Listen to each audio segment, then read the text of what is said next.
Ladies and gentlemen, good evening. Welcome to yet another edition of the Lambom Show. Today is Monday, September 27th, 2021, and we are continuing our series on African immigrant men and relationships, in general, relationships. Uh, 2 weeks ago, we started talking about cheating, demystifying cheating, and the main takeaway on that day was very often we define cheating in terms of the other.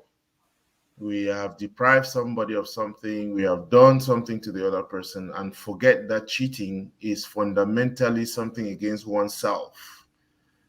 When you cheat, you are essentially cheating yourself.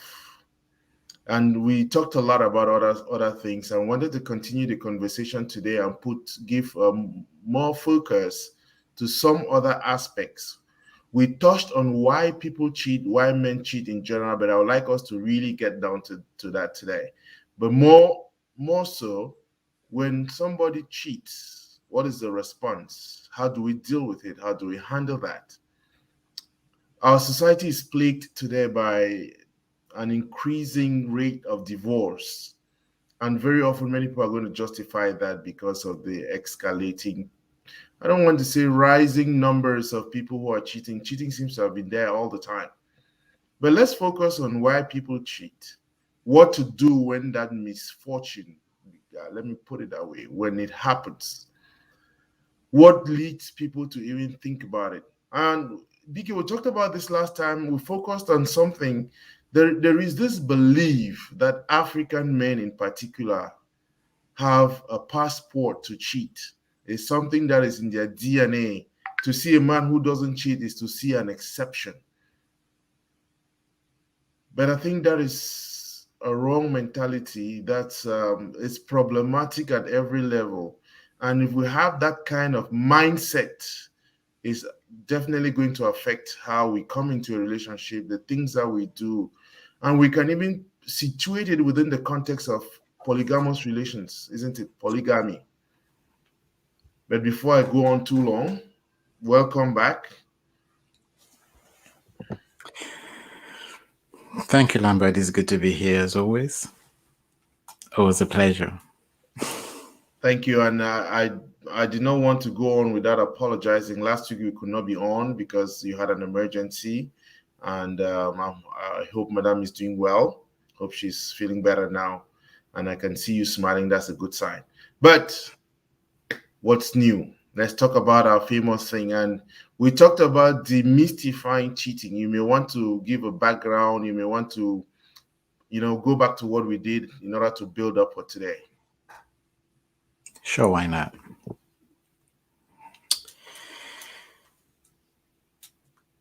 So, when we talk about cheating, obviously in every relationship, two people are involved, two or more people are involved, depending on what the terms of engagement are. Since we are talking about relationships, we are assuming it's between two people, typically male, female, as we know it generally, who come together and they get into some kind of a contract. And this contract is an agreement that they will be there for each other, they will help each other grow, they will sustain and support each other through the journey of life. So once you enter into this kind of a contract, the commitment you make first is to yourself before you make it to your spouse. So you have entered an agreement in accordance with yourself that you will live by certain values, certain norms, certain mores, and certain ethos. You will follow certain principles. And the overarching aim is to ensure that you both create an environment that is conducive for the growth of both parties. From this perspective, when we talk about cheating, it means you break your own word before you let someone else down.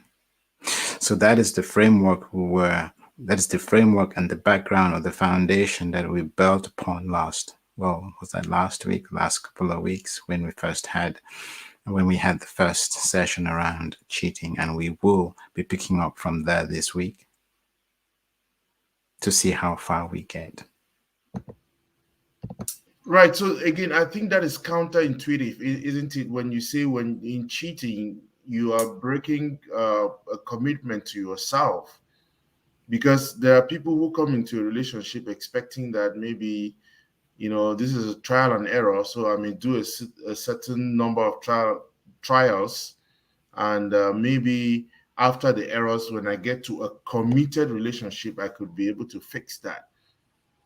Is there any problem with that? You used the word try. Do you have anything on your desk that you can pick up, Lambert?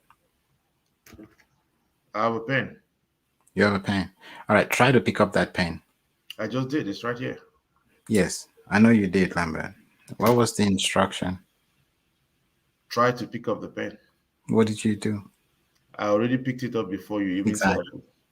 Yes, but what was the actual instruction? So if I were to give you that same instruction, let's do that again for our audience. If I were to give you that same instruction, try to pick up the pen, Lambert. Go ahead, please. I'm already picking it up. I'm not trying. Yeah, go ahead. Let us actually see you do what you do. Hold the pen up. Okay. So the instruction was you should try to pick up the pen. What did you do? You picked it up. Now let's assume we had a class full of students and I was trying to demonstrate to this class of 5-year-olds what it means to try to do something. Would you have picked that pen up? And I called you in and I said, my friend Lambert here is going to help us demonstrate what it means to try to do something. Not to do something, to try to do something. And then I gave you the instruction and I said, Lambert, go ahead and try to pick up that pen so these 5-year-olds can understand, can come to terms with what it means to try to pick up something. What would you have done differently? So maybe I would have waited for instruction and then go step by step. Um, Maybe because it's for demonstration purposes, I would have followed instructions or, you know, gone ahead to show what it means to try, whatever that means. Exactly. So would you have picked up the pen or would you have put your hand on the pen I and look think like you were making an effort? I would have put my hand on the pen and then, I mean, because again, it's not one of those things that you try to do. You actually just do it. Yeah, but then the instruction was try. So I'm trying to get at something here. Mhm. So I did not say pick up the pen, I said try. So what I'm trying to do is to capture what our brain understands when we say try, and when what our brain understands when we come with the energy to do, with the strength of conviction, the wherewithal and the steadfastness to do. Now, if I say try to pick up something, ideally you want to be making an effort. And if it's demonstrative, then I want to assume, correct me if I'm wrong, you would put your hand on the pen, but you will not quite pick it up because you're trying. So you would look like you are trying. If it were a chair, try to lift up that chair, but don't lift it up. Just try. Make an effort to lift the chair. Would you lift the chair or would you just make an effort? Would you hold it but not lift it up off the ground? You have to make the effort because the instruction says try to lift up the chair. Exactly. So this is the exact same thing that happens in our subconscious. Notice whenever someone asks you to do something and you say you will try, what are the chances that that thing ever gets done? Zero.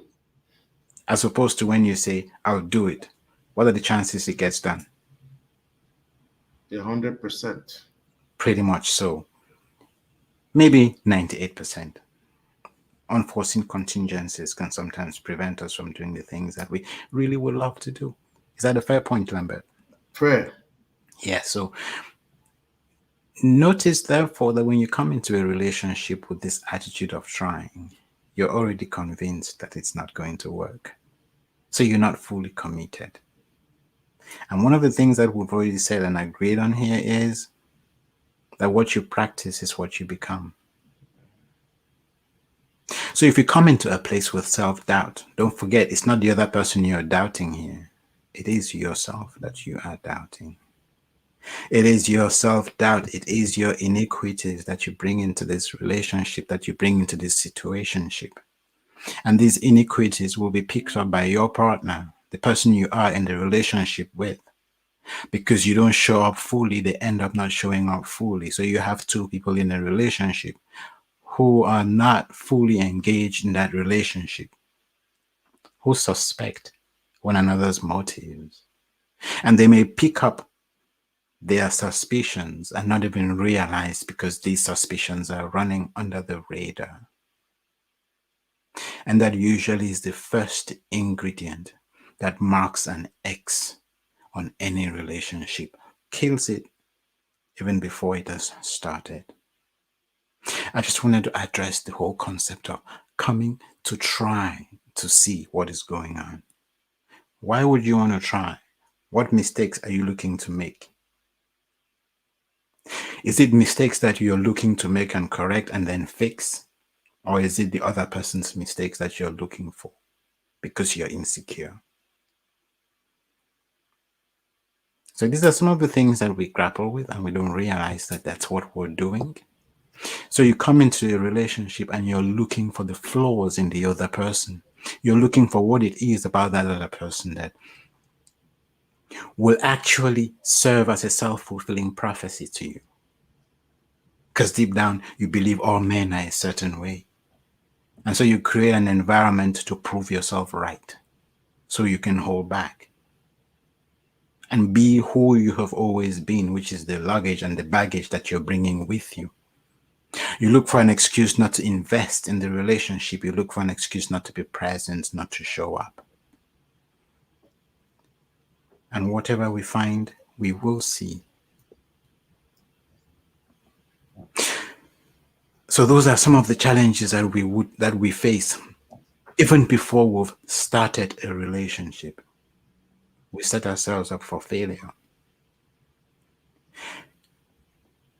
It then begs the question, what's our motive in this relationship? Are we looking for someone to make us happy? Are we looking for someone who will meet all our unmet needs? Are we looking for our father in this person? Are we looking for our mother in this person?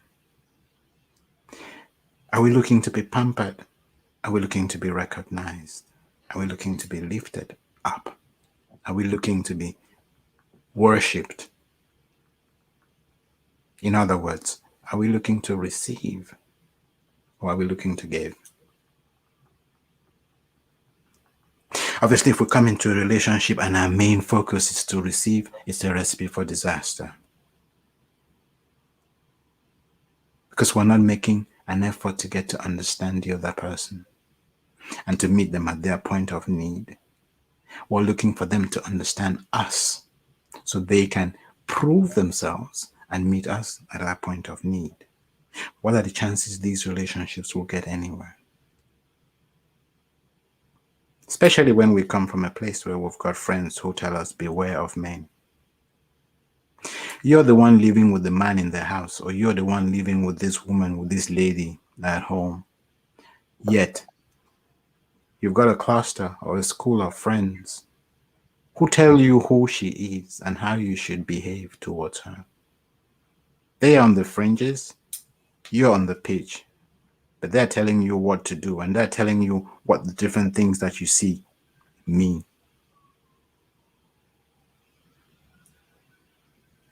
Where do you reckon that relationship is headed? You end up with two unhappy people, eventually miserable people,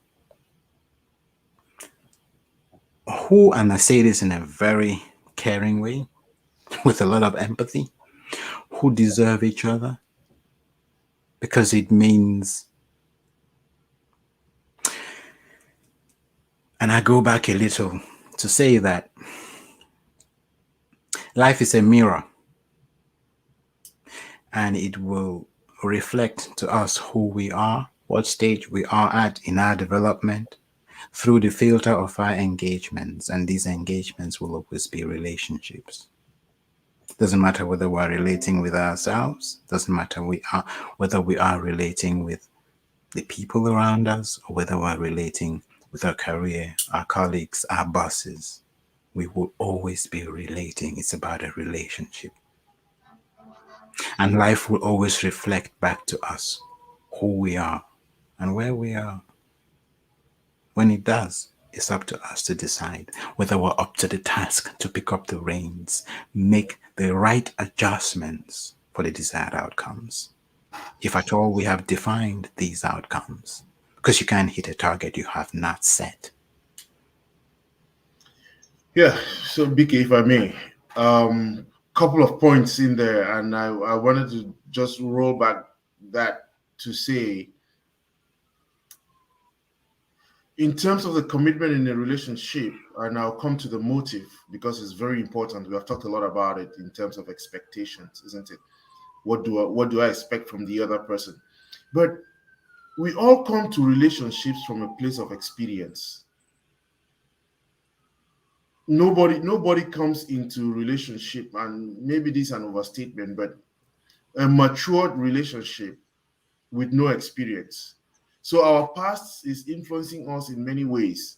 So based on the experiences that we have had, we have been, I mean, our past relationships did not work out well, and we think that we really put in our all in these relationships, and it did not turn out well. So the next relationship I'm getting into, I have erected some fences, some barriers to protect myself so that I don't get back into. I mean, it is the expression that in God we trust, all others pay cash, isn't it? Because again, no man can be trusted. The only one will be. That is why you erect those barriers in order to test, maybe wrong word, but to see whether this is for real. Is this relationship going to flourish? What is wrong with that scenario? What is wrong with, you know, letting our past experience dictate the way in which we come into new or current relationships? Let's start by not defining things in terms of right and wrong. Let us show up as we are. Come with whatever luggage, whatever baggage you choose to bring with you, whatever it is you feel comfortable with. You just said something about erecting a barrier. Now, notice that already in and of itself is a limiting belief. So you come into a relationship that requires 100% of your resources in order for it to thrive, and you show up with 25%. Why? Because 75% has been buried. And how did you bury it? You erected walls. The same walls that you think are protecting you are the walls that are actually holding you hostage, because they prevent you from doing the things, from having the accesses that you need to access, that you need in order to run that relationship. So, what are these walls? What do they do? Every relationship has got multiple lanes, multiple runways. When you put up a wall on one of these lanes or on one of these runways, what exactly have you done? You've limited your ability to navigate the terrain you are on. There are certain things you will not do, there are certain places you will not go, and by default, there is some growth you will absolutely not be exposed to. There are bits and pieces of yourself you will never give, which means you will never really show up for who you are and meet the other person at their point of need. See, because ideally in a relationship, you want to get the other person to know you for who you are, not for what you present, what you would like them to think you are. So think about it. You've raised all these walls. 100% of you comes into the relationship, and you only reveal or expose 25%. Are you in a relationship? That's a question for you, Lambert. Let us start there. Are you really in the relationship? If it's just 25% of you present. Again, I think that the short answer is no. But I like to qualify it to say it is because the last time I showed up 100%, it didn't turn out well. And I can't continue repeating that cycle. That is why I have to show up now in a way that I can, in a certain sense, see the possibility of a fruitful realization of it. Because the last Exactly. time I really put in everything and it didn't turn out well. That is why I have this reservation at this point. And I understand. Notice what we said quite a while back. Our recollection of events as they happen in the past is always flawed. We will delete, we will distort, we will generalize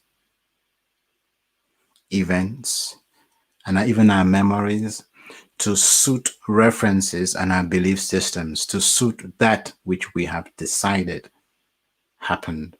So we remember it or we see it as we chose to remember it, not necessarily as it happened. You made a number of references there. You said you gave in your 100%. Now, that is your point of view, and I'm sure if we were to talk to the person you were in a relationship with, they too would say they gave it their 100%. And if we deconstructed the situation, sliced and diced it, and got in deeper, I'm sure you would agree with me that in that past relationship, in that last relationship, you saw red flags, you saw landmines, and you deliberately decided you were going to ignore them. Or you thought you were going to fix that person or change them downstream. So it was not necessarily value based. Because if it had been a value based relationship, you would have stuck to your guns. You would not have taken your values to a place where they would have been compromised, where you would have traded them for the insanity of someone else's whims and caprices. All because you wanted something you thought was going to bring you an answer you had not even defined. So you sacrificed yourself for something you were not even sure of. Now that's what happens with every relationship. And the excuses we always make is we're all human, we all make mistakes, and that is true. There are two kinds of mistakes. There are mistakes that can be overlooked because they're generic. A bad habit here, snoring these are all bad, well, these are all habits. Some of them are conditions, none of which really cuts across values. They don't cause any damage by and large in the grand scheme of things. But when you start compromising on values, things like communication, respect, patience, understanding, notice these are not tangibles. We're not talking about someone not buying you flowers because they said they were going to buy you flowers, and they either did not buy the flowers or the flowers were bought late. That's not what we're talking about here. So when we compromise on values in one relationship and we come out of the wounded, instead of taking stock of the things that we did wrong, we come out, we are blind to our mistakes. Then we go repeat the same cycle with the next person, with the difference that now we're not showing up. And of course, if you're not showing up, this other person is assessing you. I don't want to use the word judging you. They're assessing you based on your ability or inability to show up. And because they can't relate with you, obviously you will see a certain amount of hesitation in their ability to be present, which you then take and define as proof of the fact that people can't be trusted. But in the grand scheme of things, you don't realize that they are just responding or reacting, not responding in this case. They are reacting to what it is you're doing. Now, if you were lucky enough to find someone who was mature, then they would respond. They would tell you that you're not being yourself. They would tell you that something was wrong. They would help you grow. They would bring you out of your shell. But you're going to have to be lucky to meet that kind of a person. If you're just joining us, you're on the Lambom Show, and today we are with BK, Coach BK, talking about cheating. Joanna says, and these meta patterns is very common in our communities. I'm not sure what that means, but I guess what she's talking about is in relation to the excuses that we all make. Joanna, if you can clarify that, but BK, do you? Yes. So, meta patterns pretty much would be yes. So it's a bit like us. Let me put it this way to explain what Joanna said. In crime, they would say, if you want to catch the criminal, follow the money. Mm-hmm. In relationships, if you want to catch the culprit, follow the sponsoring thought. Because, like you said, it is the sponsoring thought that will generate your feelings about something, and that will then translate into the way you show up, which is your action. So the action, you're not acting in isolation, you're acting because there is a thought going through the back, or running helter skelter through the back of your head, which seeks to protect you. And these thoughts are usually not few and far between, they are many. Many micro thoughts from it, like you said, experiences that you'd had in the past, things that you're looking out for, fears that you have. So you come into a relationship, you're giving yourself to somebody from a place and a position of self-preservation. How does that work? It's a bit of a conundrum. So you notice you're already conflicted on the inside. There's one half of you in the relationship, and there's another, the other half, which is running in the opposite direction. The person you are in a relationship with will pick up these signals. They may not know what they are, but it's definitely not going to bring out the very best in them unless they have got solid values and they understand that you need healing. And if they get it, that through their own values, and it doesn't matter what values you have, as long as you carry love in your heart, it will heal whatever you're dealing with in another person. And I say so without reservation because we do not understand the power of love. We think love is this mushy thing that, oh, we give and we then get exploited and all. No, love is that thing that calls you to order. Love is what do not understand the power of love. I think there's an echo there. I'm just trying to see what's going on. Yeah, I think. All right, I think we're good. It's fixed. Yeah, so we misunderstand love. We misconstrue love. See, for those who've got kids, or if you've got someone who looks up to you, when they make a mistake, we correct them. When they throw tantrums, we put them in the straights and narrows. Sometimes we chastise. That is what love does. Love will hold you accountable. So if you love someone and you truly love them, then you don't do anything that will jeopardize their growth. And that is the power of love. So if you're dealing with someone who is that enlightened, who has come to that place and they realize that all your physical manifestations that present as iniquities are signs and symptoms of insecurities, your vulnerabilities turned into insecurities, then there's absolutely nothing that they will not be able to deal with. Would you like to chime in there? Right. So again, we can really go around on those patterns, but I want us to take the conversation one step further because again, this is such a huge topic, isn't it? And I Yes. didn't want us to. Um, I started off by talking about why do people cheat in the first place? I mean, what's is it just isn't this just an accidental thing? Do people really just make up their minds that they are going to go out today and cheat? What is it? What is it? And that brings me to the point of motivation, because you talked about motives. What do we Mhm. want in our relationships? Why am I in this relationship?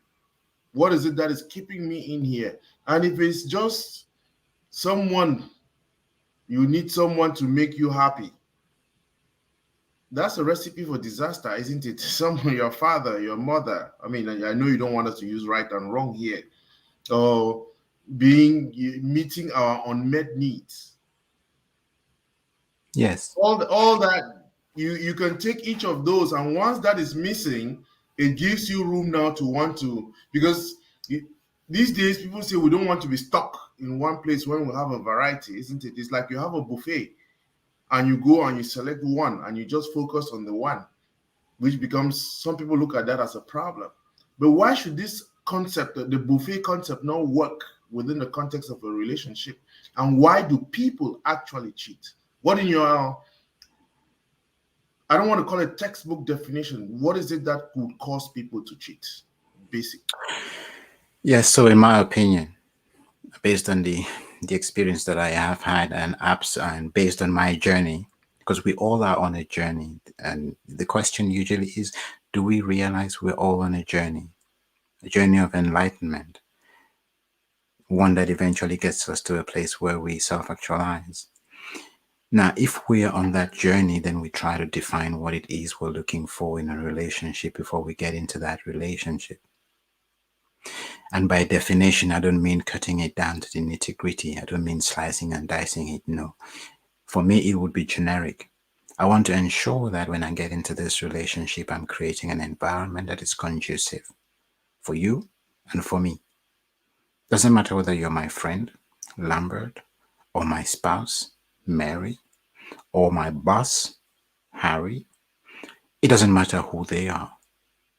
As long as I understand that I'm coming into this engagement and my intention, my primary intent, is to ensure that I get the best out of our interactions and you get the best out of the interactions, such that when I move away, you are a better person and I am a better person.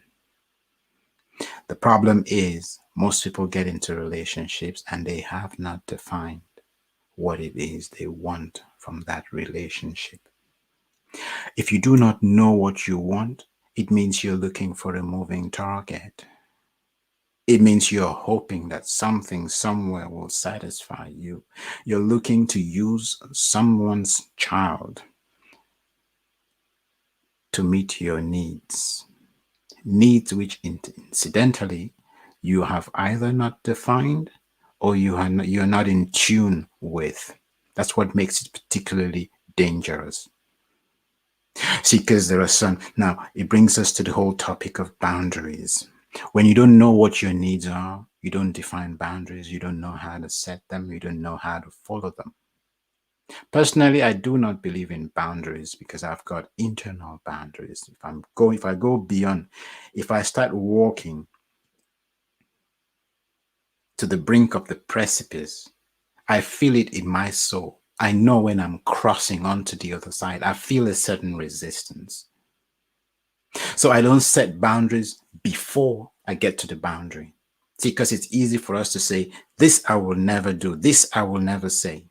We had this conversation the last time we were on here where I said I would tell people very freely that I love them because I do. Now, love is the most powerful word. It will, it will create, it will procreate, it will give, it will forgive, and ultimately it will heal. So, love is the most powerful force you can find on the planet.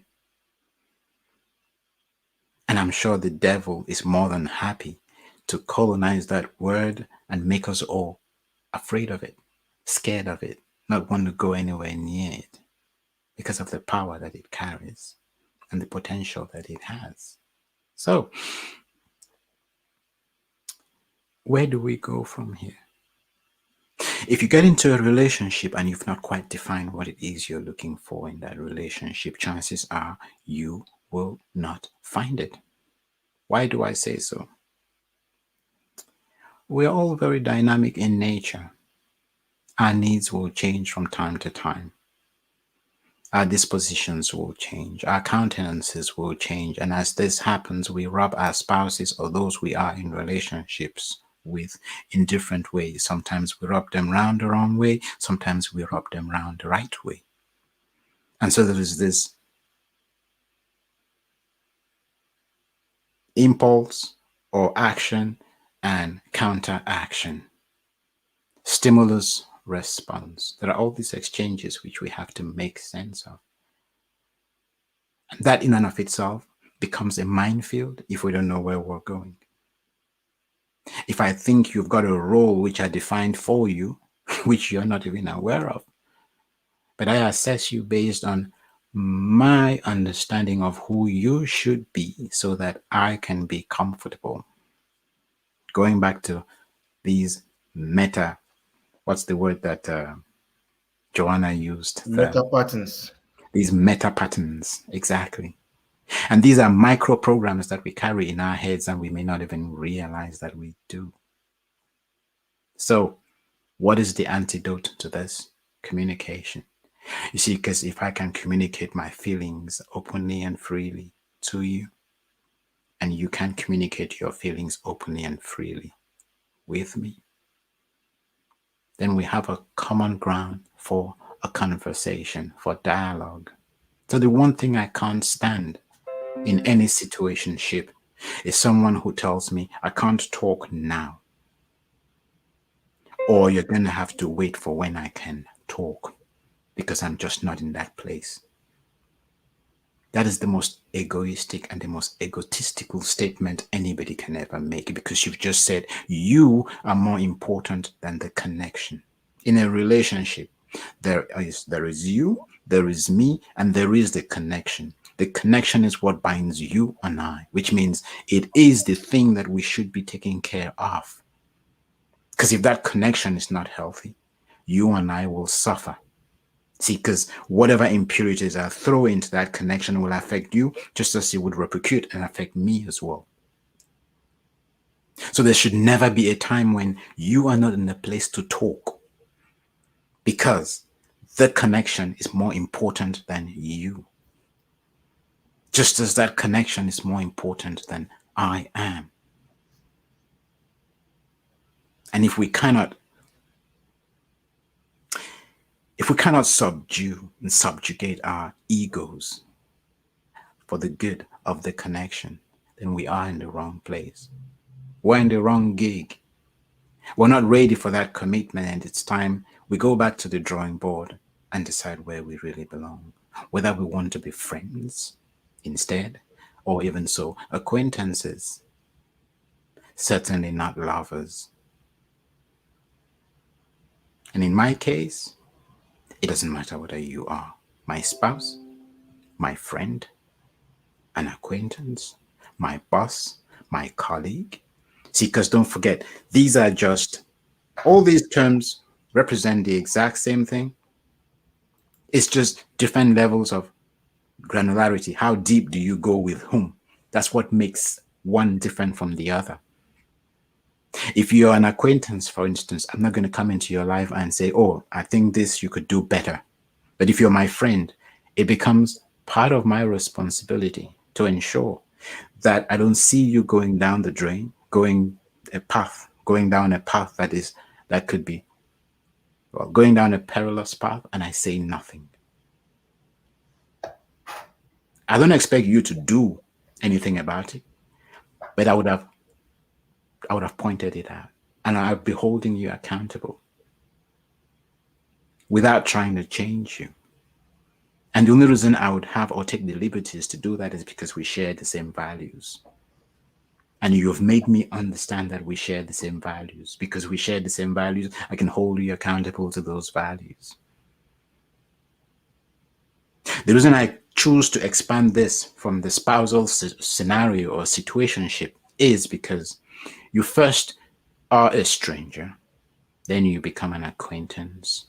Then you become a lover. And then you become a spouse. So if you can't do these with your friends, what are the chances you will ever find the right spouse? And what I love about the whole Mindset Boulevard concept is this is a way of life. It is not something that we do off screen or on screen, and then off screen we go to something else. Now, this has always been, so it's almost like it is testament to something that has been tested and tried, lived and achieved. So my circle of friends are all pretty much that way. We will talk about anything and everything. The people I really call friends. See, because in your life, you will have people who call you their friend, but they're not necessarily your friends. And so these are the things we want to start looking at. These are the things we want to slice and dice. These are the things we want to deconstruct, get into, become bed partners with. You see, in my friendship, like you and I, Lambert, we became friends only very recently, although we were in Sacred Heart for how many years? Now we talk about everything. There's nothing, there's no place we call a taboo area. We will go anywhere and everywhere. Why? You can call me at 2 a.m. in the night with a problem, and I'll pick up my phone. It's not because I don't like to sleep. No, it's because you're my friend. But then it means, by that same token, it means if there's something we could have discussed that would have prevented you from getting into this disaster or recovery situation or crisis management environment, if we had that opportunity, since we're talking about everything between and betwixt, you notice you would have handled lots of things differently because we talked about them, exchanged energies and built synergies. And so we deal with so many disasters before you ever hit them, and they never become disasters. Because when you meet them, you're familiar with them and they become opportunities instead. Now, my wife was recently took ill and she was hospitalized, and it was a close call, so to speak. It could have gone either way. Now, I do what I do a lot, and a lot of the time I do it pro bono. So this is where it hits home. You know, sometimes we do things and we think we're being exploited. We think people don't appreciate, or they're not paying left, right, and center, between and betwixt. But now, when she was away, obviously I've got kids, and kids will feed off your energy. Now, I realized I just knew what to do. The people I needed to engage, get in touch with, update. It was almost like clockwork. It was a reflex action. I didn't have to think about it because I've been doing this for so long. I've been telling other people, or not telling other people, because I never would tell. In this trade, you don't tell people what to do because everyone has got those answers within. So you just squeeze them, you ask them questions, and they come to their own answers, the answers that are within. They tap into their higher selves, become these higher selves, and they let go of their fears. And that is how we overcome obstacles. That is how we overcome challenges and bring them to a place of healing. So I now found myself in a situation which was very delicate, but I handled it as if it had been or were a walk in the park, or a walk through the park, or an experience on the beach, sipping gin and juice. It only struck and hit me after the experience that, hang on a minute, this was really critical. But looking at the engagement, you never would have known that it was that critical. The kids probably thought mommy had a headache and she was going to be fine for a couple of days. So these are the things that that we're talking about, these values. When you have them, you attract the right people to you, and you find yourself in a place where you have a very rich, a very wide variety of people to choose from when it comes to looking for a life partner. But like you said, Lambert, if your objective was I will play and live my life, I'll have fun today, tomorrow I'll get serious. At some point you become so fuzzy. It all becomes so fuzzy in your head and life becomes so blur that you can't tell your left from your right. You have no values to pick from, or maybe they exist somewhere in a Bible. That is the only place they exist, very far away from your reality. And you move from there into you want to get married. Are you ready? So, a question you asked, what are some of the things that cause people to cheat? You subscribe to something you're not ready for. When the challenges start showing up or popping up, you go seek solace someplace else. Hi, Eric. Eric just joined us. Eric Akenji. Yes, so and and these are some of the challenges. These are some of the things we don't realize that it's a bit like giving a Ferrari to a 9-year-old. That's exactly what marriage is. And unfortunately, most of us at the point of getting married, at the point of sale, we are 9-year-olds buying Ferraris, totally out of control. That will crash. Exactly. And when we do, we always make it the other person's fault. And that is the most irresponsible thing. Whenever someone comes to me, for instance, the first thing I tell them is, I hope you do understand that whatever it is you're bringing has nothing to do with your grandmother, your mother in law, your sister in law, brother in law, your father, your spouse. It's all you. See, because these people don't put anything in you, they just activate that which you carry within you. They bring it to the surface, a bit like COVID. It comes in there, rattles that cage, and it puts all the dirt that it sees out with the laundry, and it invites you to deal with it. That's exactly what marriage does. See, because it is the most intimate of unions. It takes away your individuality. It takes away your space. It forces you to create space within your space for someone else's space, and that is a Herculean task.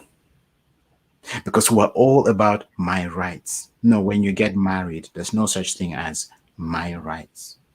The only rights you care for or care about are your spouse's rights.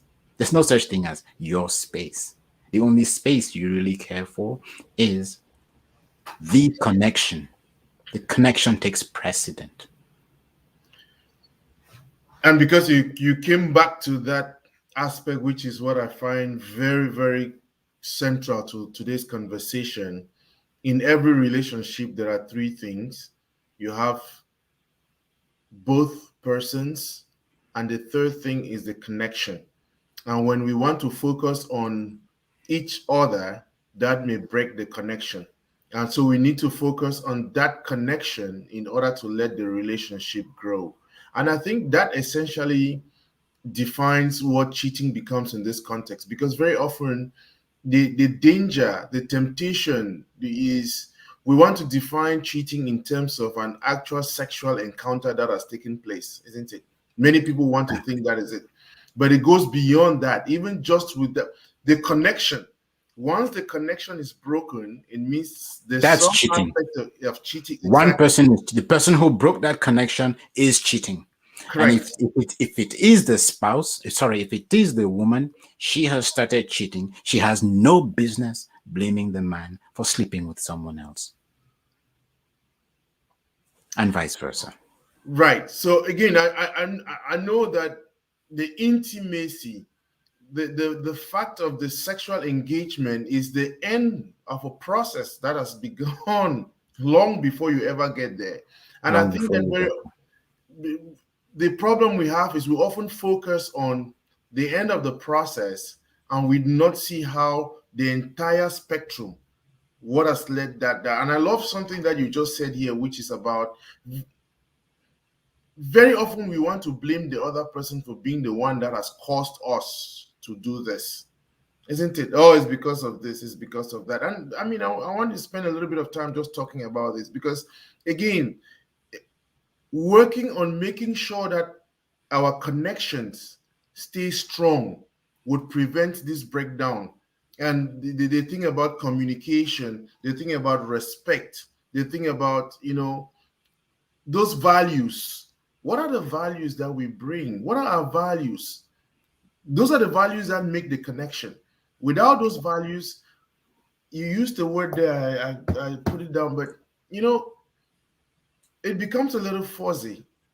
It's like you're throwing darts. You're hoping that something is going to work. Values. What are the values that we bring in a relationship that establish the connection? If we don't have those values, cheating becomes the norm. The next thing. It becomes the next thing. I mean, don't get me wrong. It is obvious that no one person on planet Earth will fulfill all your needs or all my needs. My wife cannot fulfill all my needs. When it comes to certain kinds of conversations, in certain respects, or certain engagements, or if I play tennis, I'm not going to force my wife to learn tennis because, oh, well, she's my spouse and I want her to meet my every need. No, that's where friends come in. Friends will plug in to meet some of those needs that my wife can't meet. She's pretty deep. When it comes to certain kinds of conversations, the areas I'll gravitate towards and the depth, the level of granularity to which I would want to go, she is not necessarily inclined to go down that path. So I could have friends who are keen to grow in that area. They feel that space and she knows who they are. They may be male or female. It doesn't matter. They could be priests, nuns, or you bishops. It doesn't matter. As long as that particular need has been met and fulfilled and I'm growing in that area, we're all good. It's just a problem when we don't know what needs can be outsourced and what needs cannot be outsourced. And that's where things usually become a bit fuzzy. When we don't know what to outsource and what can't be outsourced, and we're looking to survive. You ask the question, what is it that makes people cheat? I don't know whether we've exhausted that and we want to move on to figuring out. You take over.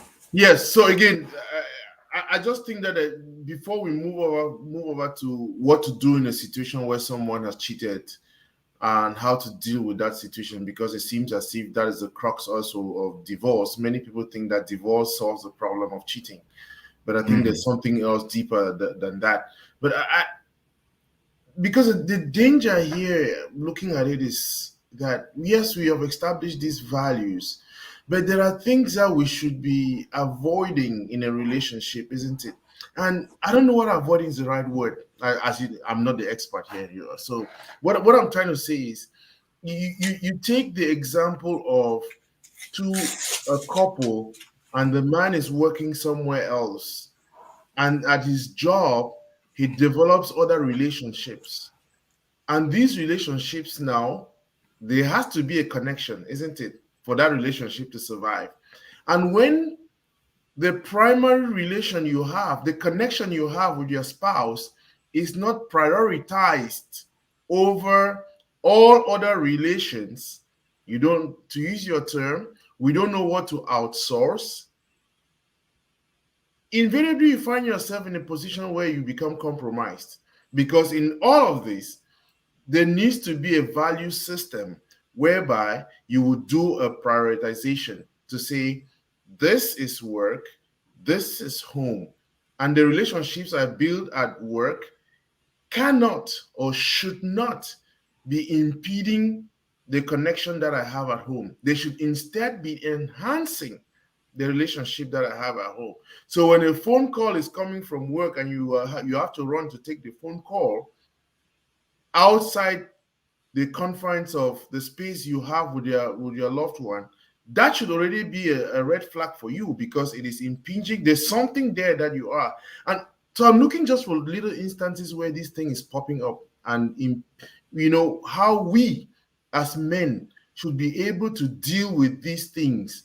You find yourself in a position that you become compromised because you are at work, you are out with friends, maybe drinking.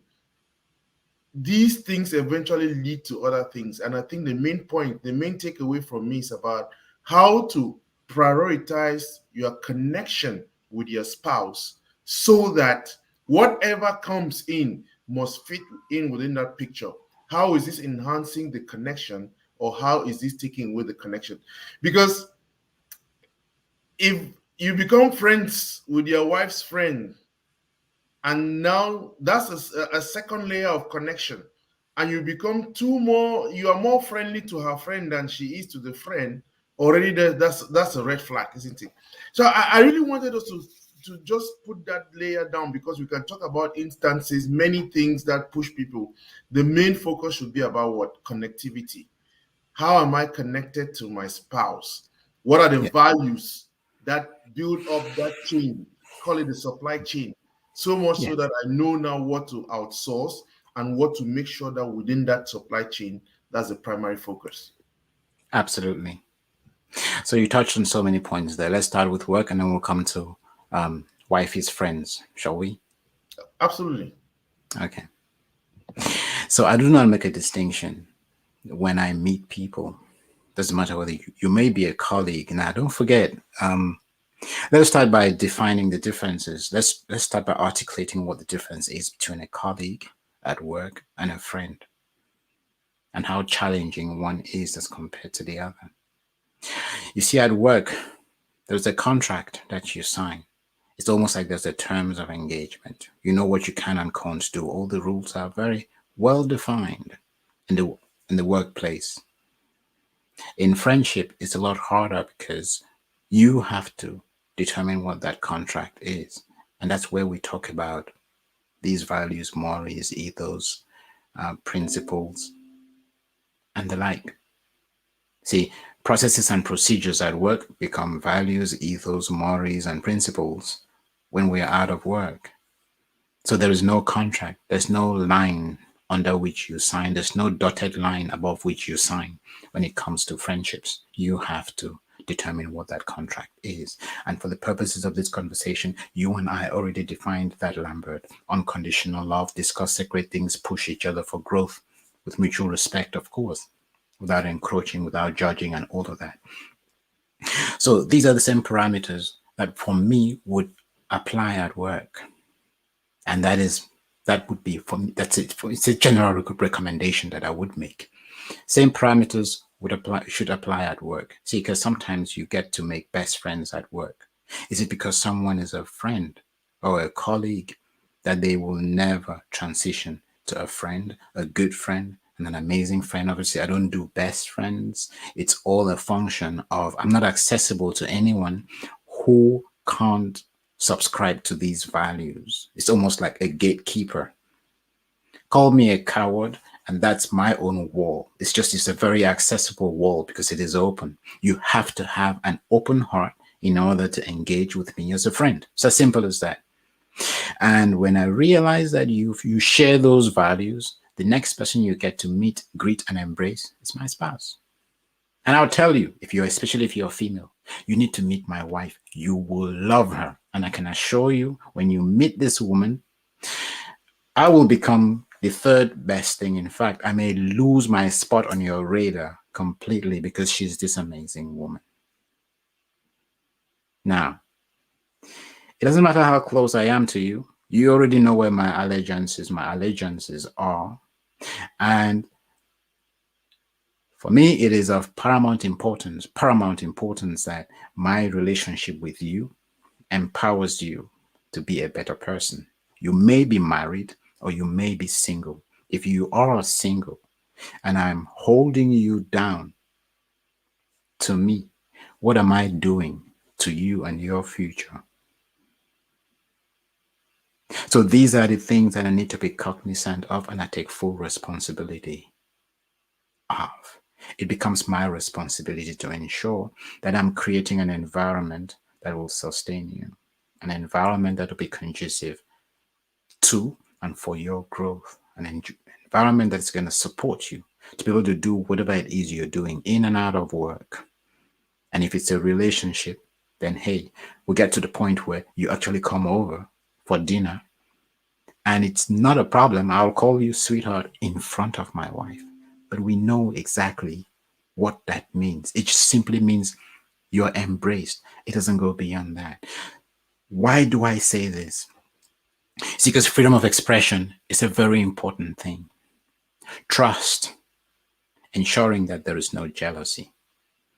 See, because if you call someone else, it's not your wife, my dear, and your spouse or your wife looks at you gives you the evil look, already she's told me that there are problems in your relationship. There are trust problems or issues in your relationship. And more so that she has got vulnerability issues. She can't trust herself because remember how we define trust. Trust has nothing to do with the other person. I trust myself with you that whatever it is you throw at me, I will have the wherewithal, the fortitude, and the steadfastness to deal with it, to embrace it, and to deal with it. And if it's lemons that you throw at me, then I make lemonade, and vice versa. So there is nothing that I do that leaves a question at the back of your mind.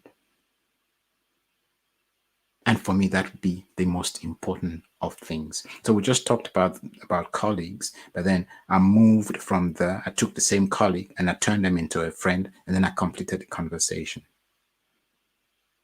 So when you build friendships, you want to build friendships which are value based. You want to build friendships that provide or give you a platform where you can exchange energies and build synergies, and you can see each other's and one another's lives getting better because you showed up. Now, compare these two scenarios. This colleague or friend, new friend who goes around saying, oh my goodness, I met this person, and since I've met him, my life has changed. I've become a much better person. As opposed to a scenario where, they met me, I slept with them, you can't be free with them, not at work. You're watching over your shoulders to see what is happening. You both become uncomfortable. Then you become tangled. And obviously, from there, it's a slippery slope. One thing leads to the other. And if you're not careful, there is a clash. And you hear stuff like, oh my goodness, he is a nightmare. That is one place you want to avoid. It's such a toxic environment. You don't want to be there because it's always going to be one of those two. Make a pick. Which one do you want? So for me, it's an easy choice. Even if I'm getting drawn in a direction I shouldn't be going, I play it to its logical end and I ask myself, what is the outcome that I seek from this situation? What is the desired outcome? Do I want this person to look at me and say, hey, if you're looking for a friend, talk to that guy. He's a good friend. He knows how to be there for people. There's that narrative, or there is him, avoid like the plague. So as you can see, it's an easy choice. And that thought plays like a constant tape at the back of my mind. It guides and it directs every conversation, every step I take, and every move I make. I'm ensuring that it's empowering that person and their future spouse or their current spouse, and is building a connection that helps sustain my own connection, and is building a community of people you can actually lean on for emotional, psychological, spiritual support. Yes, Biki. I mean, I know it's going to be the same answer because they say it cuts across, isn't it? But Yeah. one other aspect you find is in terms of people who graduate from poverty into some form of wealth. Yes. And because of this newfound condition, they have enough money to be able to do whatever they want to do. And that translates into, okay, it's time for me to get another spouse, time for me to get more women and all that. Identity crisis. Correct. So what do you advise, or what is your position on that? What do I advise who? The woman or the man? No, the man. I mean, I'm talking about people, how money plays a role. You know what they say? Power corrupts. Absolute Absolute, power corrupts. absolute. Absolutely. So you can't help someone who doesn't think they have got a problem. What can I say to them? The only thing you could say to such a person is do not let what you know, who you what you have define you. Because your true identity is what is left when you're stripped of what you own and who you know. If nothing is left, then you're absolutely nothing. And if you go out there and you throw and you shift your weight because you think you have had a windfall, you will just be a disaster and an accident waiting to happen. Unfortunately, or I hate to use the word unfortunately, but these people eventually come to a place where they learn the hard way. It's usually a tumble and a crash with a big bang after a clash,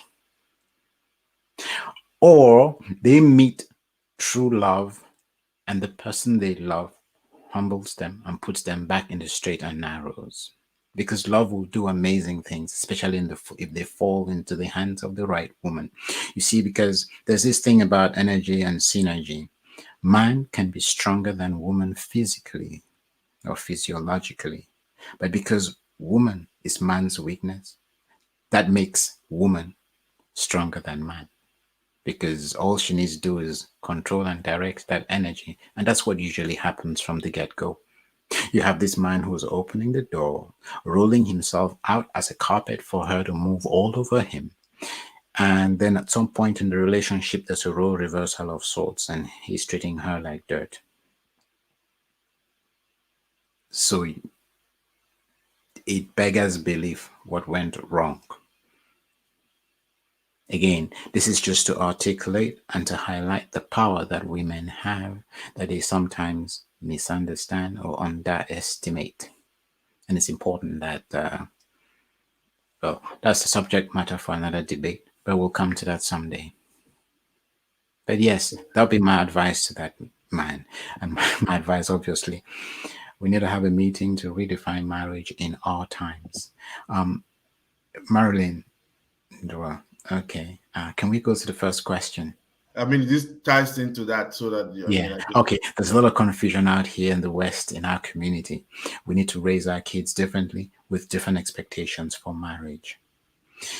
Yes, again, Marilyn, and you're very correct. So we need to have a meeting to redefine marriage in our times.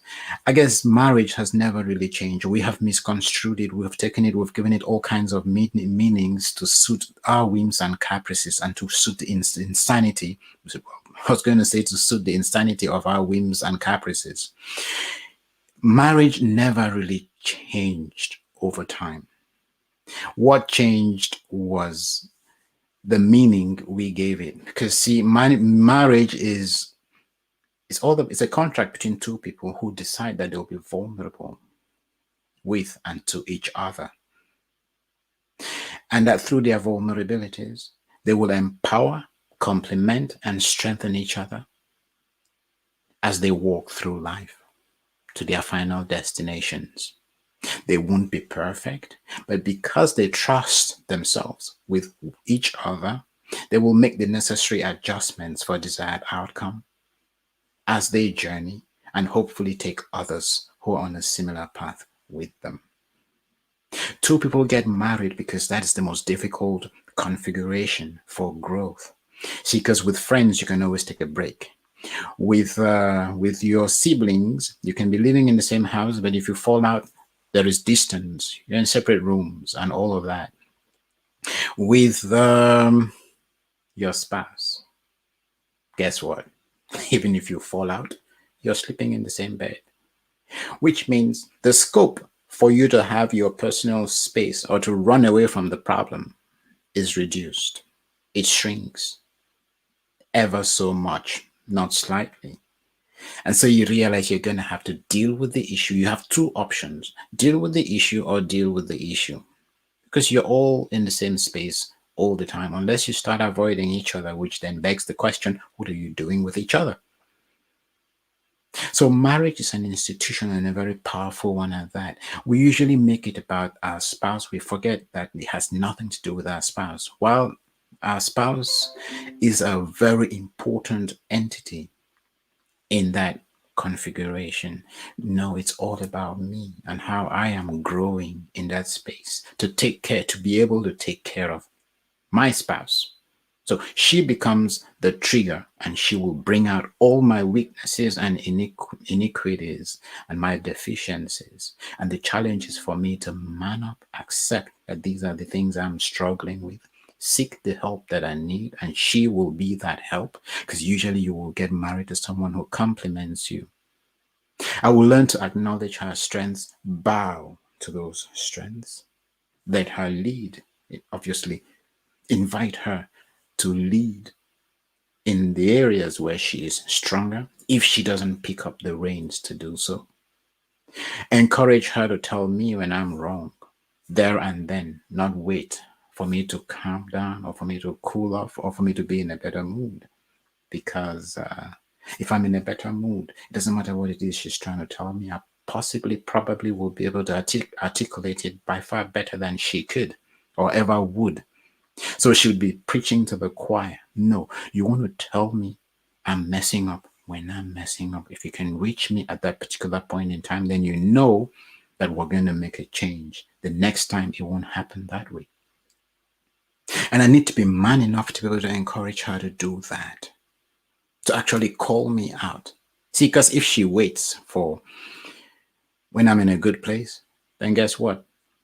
The demons she's trying to reach are out there in the Bahamas, somewhere on the beach, lying there, sipping gin and juice, and she's here having a conversation, and it'll be a total waste of her time and a total waste of my time, because we'll have that conversation, we will kiss and we'll make up. 2 weeks down the line, we'll be having the exact same conversation. And that's where it becomes counterproductive.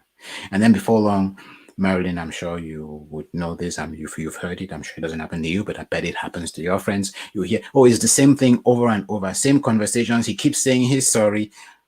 Of course, it's because you always address the issue when the demon is out on the beach sipping gin and juice. No, you want to address it when he's acting up. And if he can't take it, tough. You let him know nicely, respectfully, with love. Then no, sweetheart, hey, this is what I did. You spoke to me this way. If I spoke to you that way, would you like it? This is what I did. You criticized it. This was my intention. This is why I did it this way. What is the problem? If I did something wrong, go ahead and tell me. Don't just shout out. Don't just shout, because it is counterproductive. Now, if you can't say that to your husband, if you can't hold your husband or your spouse accountable, it beggars belief again what you are doing together, where exactly you're going. If you are both going to hell, I'm sure you don't need a partner for that. We can manage that journey on our own. So again, I think it's quite an interesting piece in terms of what marriage is. But somewhere in the middle of the broadcast, we talked a lot about motives, because again, the connection is going to be, once it's a value-based system that determines your motives, some of these things get clarified, isn't it? The problem we have in our communities is, I think marriage or relationships have remained at emotional levels. Okay, the motives, people have not really, either thought through or decided that this is what they want and communicate that in a way that the other person should be able, or both make a decision as to whether we want to continue. That connectivity. We talk a lot about how This is the most interconnected generation in the world.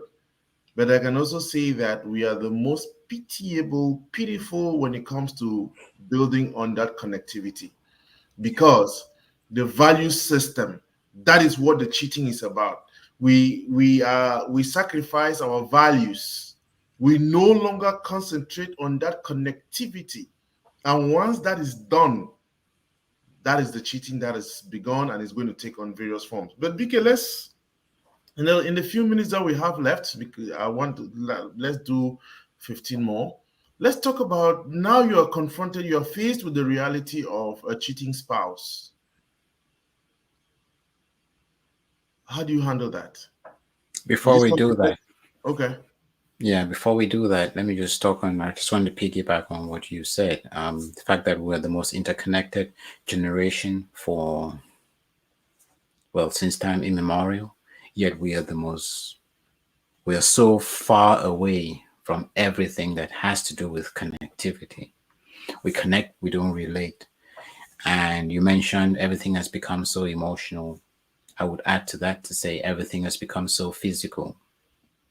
And it centers around, or holenders around, instant gratification. We want it now. It's all about the flesh and how I satisfy that flesh, because we're all stressed, in distress, and under duress. And all we're looking for is someone who can make that pain go away. You know what they say, when you're under pressure, what is on the inside comes out.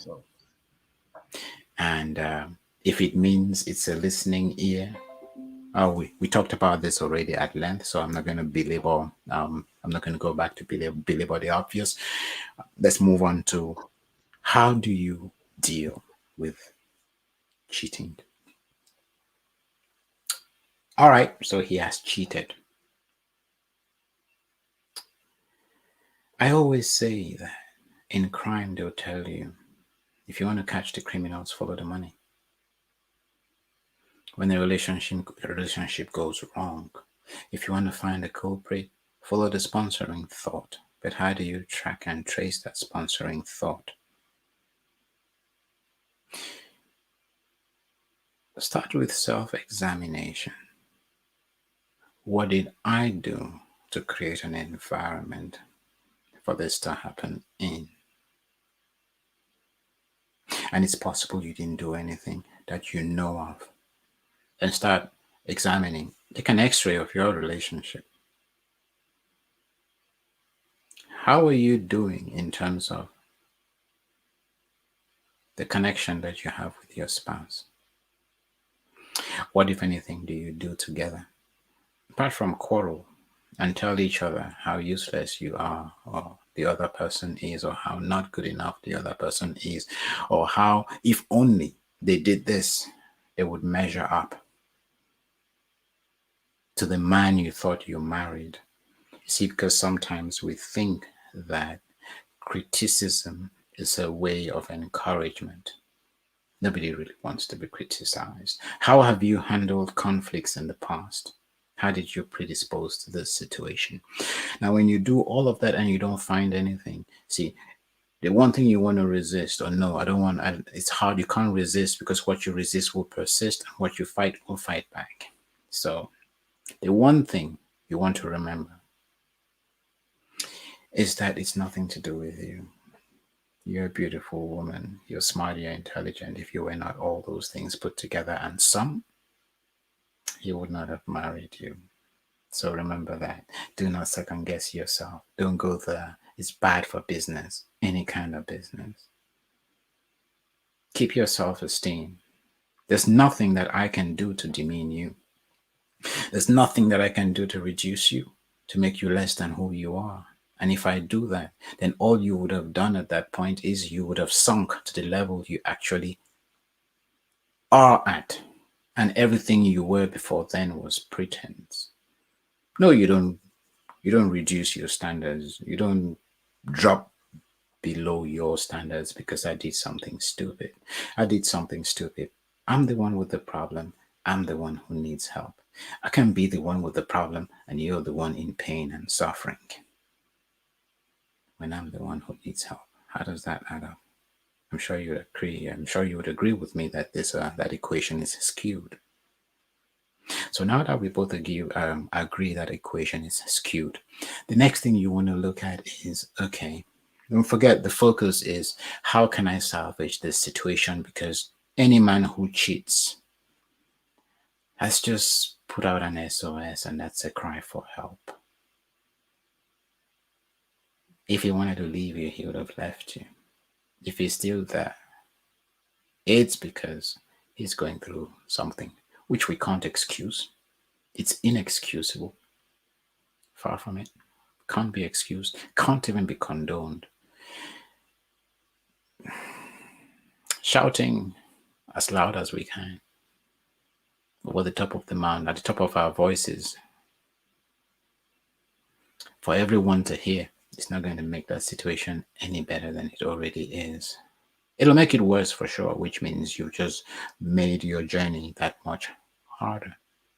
And this applies as well to the man. If your wife cheated, which is even worse, because you start asking yourself, how did you drop the ball so badly? And hey, I understand it's not always your fault.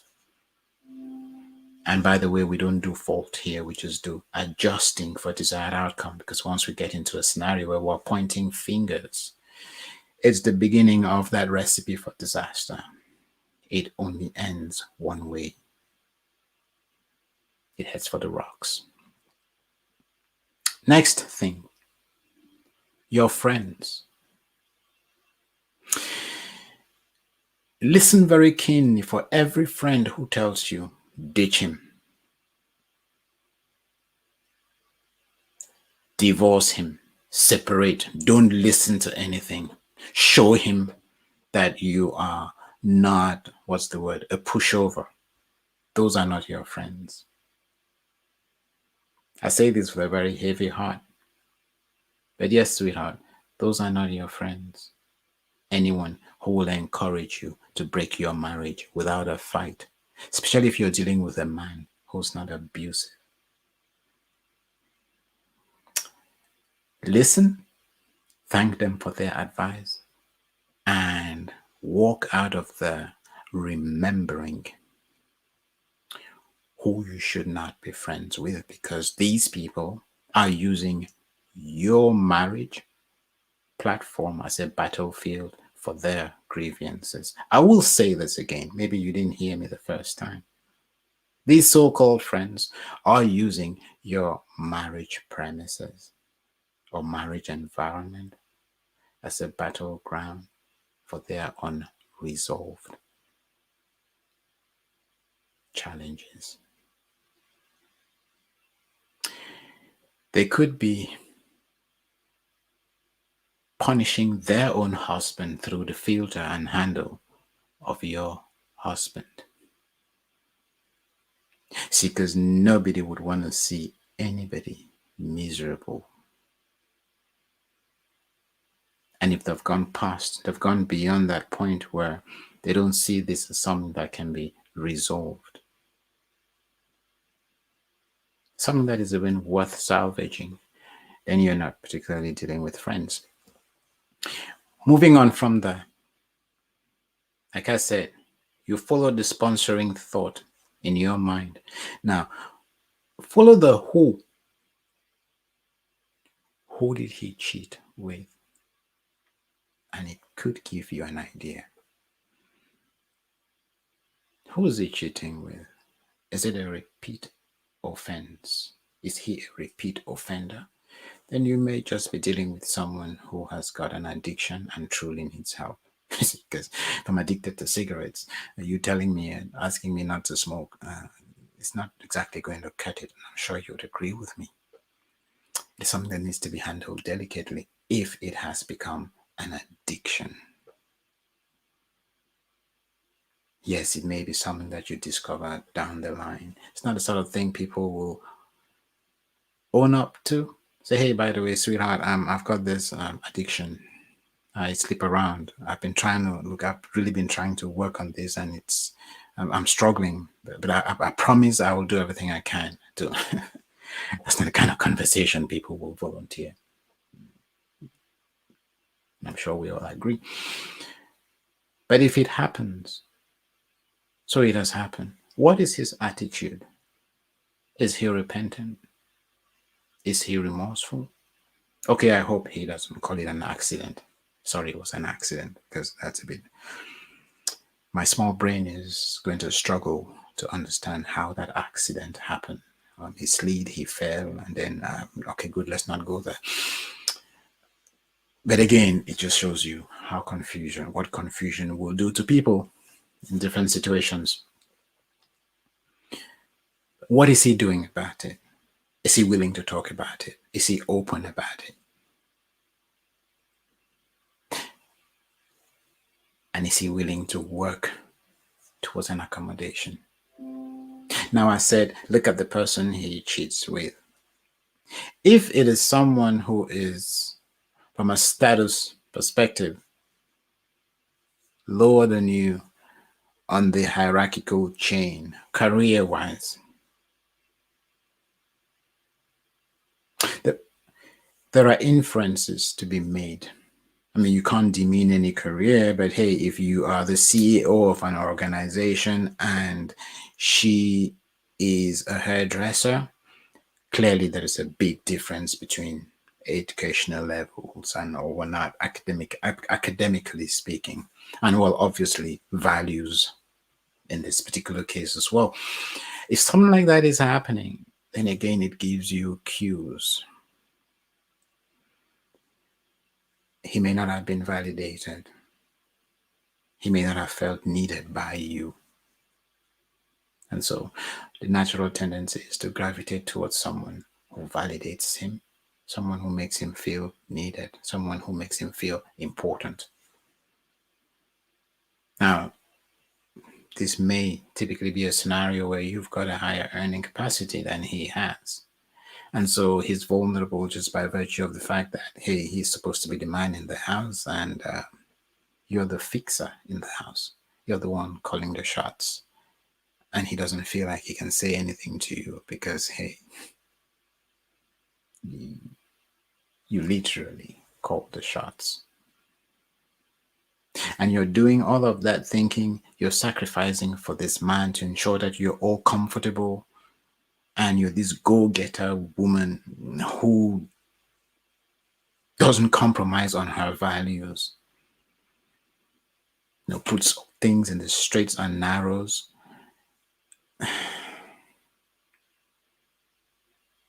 And you're independent. Those are some of the things you may want to look at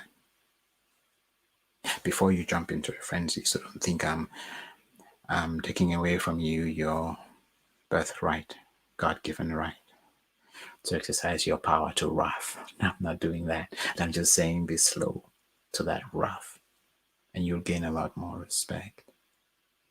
See, because in a situation like this, it's really all about giving a man or giving your spouse a reputation to live up to.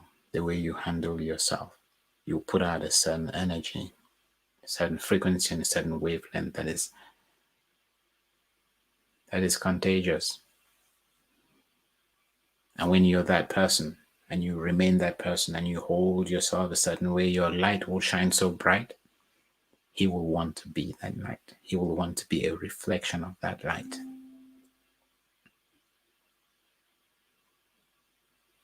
Of course, you're looking for how repentant this person is. You're looking for how responsive this person is. You're looking for how and to what extent they're playing ball. And like I always say, where there's dialogue and where there's communication, there's absolutely nothing that can't be fixed. And you realize that that cheating becomes the thing that actually salvages your marriage. Gives you the marriage that you were looking for, have been looking for, the one you signed up to. I can see you can't wait to chime in, Lambert. So go right ahead, knock yourself out. I am, I mean, I don't want to say a loss of words because again, this is counterintuitive. Yes, it is. It Costs is a lot of maturity. right. Incredible amount of maturity. I mean, two questions because again, I think overstayed our welcome. Just two questions with respect to that. Because generally, the issue has been it's the man who cheats generally, isn't it? In the context of what we are discussing, when we talk about it in terms of sex, isn't it? Let's get down to that level. Joanna, thank you very much. I'm sorry that we missed you. She says, hey, nice having to catch you both online. What a great awareness initiative in our communities. This will go a long way to get us thinking about our relationships. Let me call it a day. Nice one, Coach Ken. Good night. So thank you very Good much, night, Joanna. Joanna. Well, rounding up, but I just wanted to put this in so that people give it a little context. So I think it's easier for women to be able to deal with it, isn't it? Maybe because I'm a man, that's why I'm saying it's easier for the women to forgive the men, to be able to go through that that self-introspection, isn't it? Look at myself. What happened? What did I do? Or something like that. The steps that you just talked about, okay? Avoiding listening to friends and all that. What is the attitude? And I'm wondering whether the man will be able to do this. Should I chime in? Yes, absolutely. Okay. So, like you said, the man will find it incredibly difficult, but then that is because we already live in a society where men are not at liberty to express their emotions. Women express their emotions all the time, which means they have more control over those emotions. The more you express something, the more you are a master of it or a mistress of it, the more you can manage it. I always give you this example. Two women walk into a bathroom, total strangers, they come out best friends. Two men walk into a bath, into the restroom, best friends, but then you see them in there, they look like total strangers. They're behaving like total strangers. See, and when it gets touchy-feely, men, emotions, anything that has got to do with sentiments, it's usually subdued. So if a woman were to do that to a man, what you typically get is an explosion, because these are emotions that he's been bottling in for so long, and he sees it as a failure on his part. See, because that's the worst insult for him. It almost sounds like an affront to him, an attack to him. You're telling him he is no good. You're telling him he is not good in bed. He hears all these things in his mind. Oh, so his worst fears come to life. With the woman, it's not necessarily the case. Because again, like you said, society has it that men are the ones who cheat. It's almost like they've got a free pass to do so. So if a woman cheats on you, already it is counterintuitive. What is the message that's running in your head? Subconsciously, a woman already knows or thinks that, hey, the man is going to cheat anyway. Because that's what society is like. That's how society is. But that's where we are. So, Marilyn, I hope you got the point, isn't it? Objection. It's excruciatingly painful for women. Actually, many women have developed mental illness due to the betrayal. Different women have different tolerance level. Yes, precisely. I get it, but that is a very, very important point. If you could just bring it back up. Objection. Yeah, totally, Marilyn. I totally agree. I guess we're looking at this from a generic point of view when we look at society. And again, so you touch on something which is important. So it's excruciatingly painful for women. Actually, many women have developed mental illness due to the betrayal. So, Marilyn, mental illness is not something that comes from any one thing. So it will not be just the cheating. And this is something that we may want to deconstruct. And again, it may be a subject matter for another discussion. But when someone comes down with mental illness, you would realize that it is abuse that goes well beyond the boundaries of just cheating. There are lots of things that would have gone wrong, would be going wrong in so many different areas in that person's life. And again, when we get to a point where we're talking about mental illness, we are we're looking at a situation that is or has gone wrong, and she has stayed in that cycle of abuse, done nothing about it over a protracted period, repeated the same cycles, almost aided and abated the culprit, that bad behavior, rewarded that bad behavior over a prorated period. So don't forget, when we made us the statements that we made, they were around cheating. It has happened for the first time. Now you've talked about mental illness. It tells us it's about a repeat offense, and it's probably not just to do with cheating. When you deconstruct it, you notice it covers so many other areas. So I just thought I'd throw that in, not to disagree with what you said, just add a bit more perspective to it.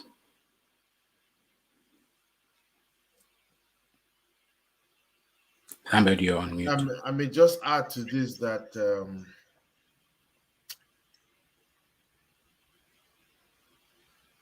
it is difficult, it is challenging, depending on the circumstances. But I Sure. think the value of the steps or the process that you just described is meant to prevent that breakdown. And again, there's a caveat that you indicated, because the danger with the first question you pose is the person wants looking at it as there's something that I did that forced the other person to do it. No, not necessarily. Not necessarily. That is why you're doing that introspection to find out what is it. Okay, we have already established here that cheating is fundamentally the person who is cheating. That's the one who has a problem. We established that, isn't it? So yes, the woman, the danger with this mental part of it is that if this becomes an element of you looking at yourself and thinking that your self-worth is determined by whether a man cheats or not, you may get into that breakdown, because you are defining yourself in terms of what the man does, or who the man is. And we have forgot the value system that we talked about, which is crucial as the link between the two of us. Once we move away from that value system and all these other things come on, it becomes very tricky. And like you said, there are too many components that will determine the mental breakdown. Definitely different things happen. I mean, rarely is it going to be the first time, isn't it? Yes, but how do we start arresting these things? How do we start avoiding pushing away? Because somebody could actually be sick. Somebody could actually also have a disorder. And like you said, it's also a problem if you're expecting one person to be able to fix that, isn't it? It takes all of us. Absolutely. Yeah, BK, I think, this topic is kind of, there are too many things we want. It's a hot topic with many landmines. Yes. So many landmines. And I guess just to put things into perspective, we're not making excuses. We're not making excuses for cheating. We are not condoning cheating in any way, shape, or form. We condemn it vehemently. I use these words sparingly and cautiously, because anything that points a finger makes it harder for conversations to be had. And so that is why I would be careful how I point fingers in situations, how I talk about right and wrong. It is right, there is wrong. Right and wrong in this case would be anything that does not sustain that connection, sustain that relationship, would be wrong. Anything that sustains it will be right. Now, when things go wrong, per se, what do we want? What is it? How are we addressing the things that have gone pear-shaped? And again, just to make it clear that it doesn't mean we will not end up going our separate ways. So let's not give the impression that it's every situation, every relationship where cheating has happened that is salvageable. No, it is not. It's not every relationship that will be salvageable. All we are appealing 4. Our appeal here is do not give up on your relationship just because, and it is not a small offense, but do not give up on a relationship because the word cheating featured. Always break it down. There's always something to learn, there's always something to discover about yourself and about the other person. Take it in your stride and only go draconian when things have failed. In fact, even when things failed, if you need to move away from there, move away from there. Take your dignity with you. Don't move in a situation where you have to go away and I don't want to use the word heal because whichever way you're going to have to heal. But don't move away having compromised yourself. I think that is the expression I'm looking for here. Dialogue is always the way to go in any and every situation.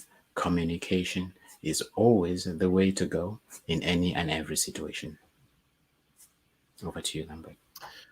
BK, I think again, let's just round it up today. I think it's been a big one, and we have touched on quite too many issues. And I think that if you ask me to sum up today's episode, I think the one thing that really struck me today is about connectivity. You know, because very often in relationships, each person is thinking about themselves, but we forget that there's something that is defining this relation, the connectivity, and that connectivity is in terms of the values. And because of that value system, if that value system is missing, and I can bet you that most of the relationship, the problems that we have in our relationships is because of that lack of that value system that is connecting. Because once we are able to establish a value system as the basis of the connectivity, then we can hold each other accountable because we have that value system. But if it's my unmet need, somebody began looking at somebody as my father or somebody as my mother or all that stuff, it becomes a little tricky. Any last word, BK?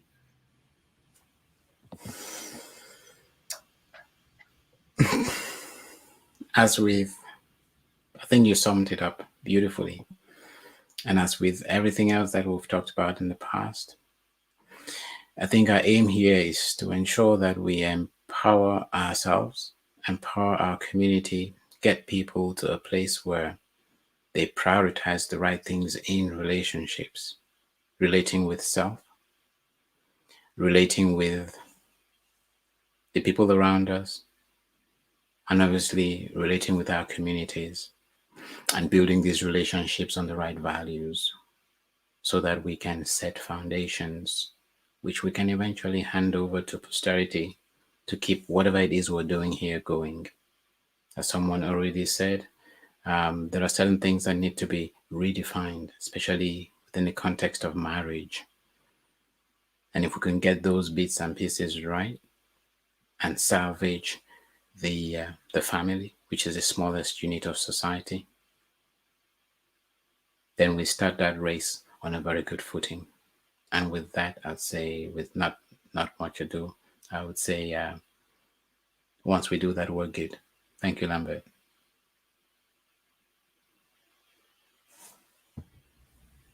So as always, I'm very grateful, very obliged to you, BK, for the time, for the energy and all you put in.